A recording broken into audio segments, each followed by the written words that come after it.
네, 이번에 미국으로 가보겠습니다. 강경화 주미대사가 간담회를 열었는데요. 미국과 긴밀하게 소통해 대북 정책에 대한 지지를 확보하겠다면서 북미 그리고 남북 대화의 추진 의지도 밝혔습니다. 조지아주 구금 사태 이후 불거진 한미 비자 제도 개선과 관련해서도 전문직 비자 쿼터 확보를 위해 노력하겠다고 말했습니다. 워싱턴 연결합니다. 홍상희 특파원, 강경화 주미대사가 북한과의 대화 추진에 대한 의지를 밝혔죠? 네, 이곳 시간으로 오늘 오전 한국 특파원들과 취임 후 첫 간담회에서 이 강경화 대사가 언급한 내용입니다. 강 대사는 한미 정상이 두 차례의 정상회담에서 이 대북 소통이 중요하다는 점에 공감했다고 강조하면서 우리의 대북 정책에 대한 미국의 지지를 확보해 나가겠다고 말했습니다. 강 대사의 말을 먼저 들어보시겠습니다. 우리 정부는 미국과 함께 피스메이커와 페이스메이커로서 남북 대화와 북미 대화의 여건이 성숙되어 나갈 수 있도록 계속 노력할 예정입니다. 네, APEC 정상회담 당시 트럼프 대통령과 김정은 국무위원장의 만남이 기대가 됐지만 성사되지 못했다는 점도 언급을 해서 앞으로 북미 대화와 남북 대화 성사를 위해 미국 측과 소통하겠다는 의지를 강조한 것으로 보입니다. 외교 고위 당국자도 이 북한 동향이나 북미 접촉과 관련해서는 한미 간에 사전 협의를 한다는 게 기본 원칙이라며 미국 측과 놀랄 정도로 긴밀히 협의하고 있다고 강조하기도 했습니다. 그러면서 북미 정상회담과 관련해서는 내년 3월 한미연합훈련 등 여러 일정이 있다면서 북한의 동향을 면밀히 보고 있다고 덧붙였습니다.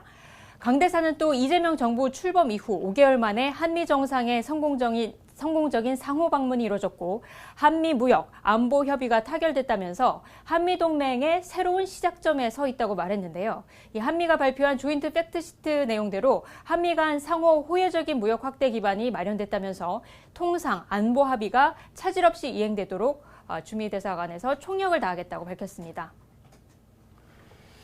2달 전쯤이죠. 조지아주에서 일어났던 한국인 근로자 구금 사건. 이 문제도 계속 진행되고 있는데요. 여기에 대한 설명도 있었습니까? 네, 강경화 대사는 조지아 구금 사태 이후 한미 비자 워킹그룹이 비자 제도 개선을 위해 두 차례 회의를 진행했다고 소개했습니다. 지난달부터는 우리 기업 파견 인력의 미국 입국도 재개됐다면서 전문직 비자 쿼터 확보를 위해 노력하겠다고 말했습니다. 강 대사의 말을 다시 들어보시겠습니다. B1 비자로 가능한 활동을 명확히 하는 한편 주한 미국 대사관 내 한국 투자 및 방문 전담 데스크를 설치하고 전 지역 우리 공관들과 미 법집행 당국 지부 간 접속선을 구축하였습니다. 네, 외교 고위 당국자도 구금 4개월 만에 최근 석방된 한인 과학자 김태형 씨 사건 등 우리 국민이 부당한 대우를 받지 않도록 이민세관 단속국 등 미국 이민당국과 소통 채널을 강화해 나가겠다고 덧붙였습니다. 한미 정상회담에서 합의한 핵추진 공격 잠수함 건조 추진과 관련한 설명도 있었습니다.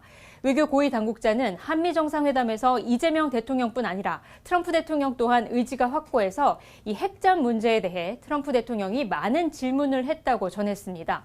또 피트 헤그세스 국방부 장관도 적극적인 지지를 표명하는 등 핵추진 잠수함과 관련해 미 정보부처 간 현재 특별한 이견이 있다는 감지는 하지 못했지만 부처 간 이견이 있다고 해도 걸림돌이 되지 않을 거라고 말했습니다.